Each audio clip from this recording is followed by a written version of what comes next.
Marge picked up a coin from the ground and then noticed the nearby slot machine. She decided to try playing once, and to her surprise, on her first try, she won 4 coins. Marge then planned to leave the casino, but seeing that it was still early, she returned to the casino. Springfield had recently fallen into an economic crisis. The businesses on Main Street were closing down, and the mayor urgently called a residents' meeting. He proposed that he run for mayor in a wealthier district, and once elected, he would return to help the people. In fact, he had already bought his plane tickets. When Lisa heard this, she donated all her saved pocket money. This piggy bank contains $15 I saved for my allowance. It isn't much, but I would like to help. The town was very pleased, and it was just enough to give a tip to the driver when they ran away. At this moment, Skinner stood up and suggested many cities had experienced an economic revival due to legalized gambling, so he proposed opening a casino in Springfield. There is an added bonus. Some of the revenue can go to help our underfunded public schools. Flanders, upon hearing this, asked the pastor, and the pastor said that as long as the government approved, it would be legal. Everyone was excited. At that point, Burns realized this was his chance to make money, and proposed that he build a casino. Well now, are there any objections?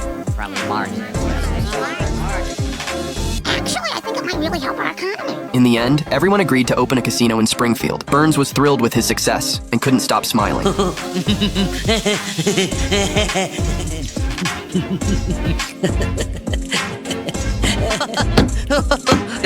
Soon after, the designer had created a model for the casino. Not only did the architecture adopt an English style, but the waitresses were also foreign beauties. Then, another 2 design plans were brought in, but Burns was still unsatisfied. So, he decided to design it himself. It's got to have sex appeal and a catchy name.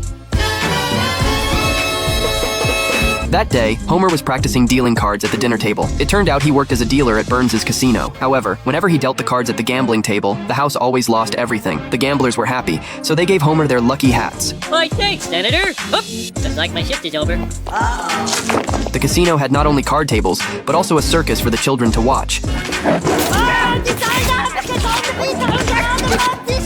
However, Bart wasn't interested in the performance and secretly snuck off to gamble. By accident, he won.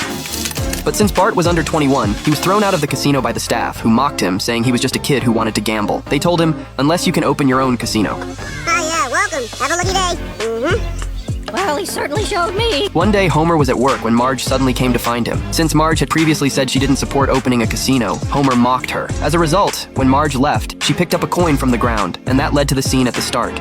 Oh, what the hey? From then on, Marge became obsessed with the slot machines. Maggie could only play with her pacifier by herself. By accident, she spat it into someone else's coin cup. Seeing this, Maggie chased after it, crawled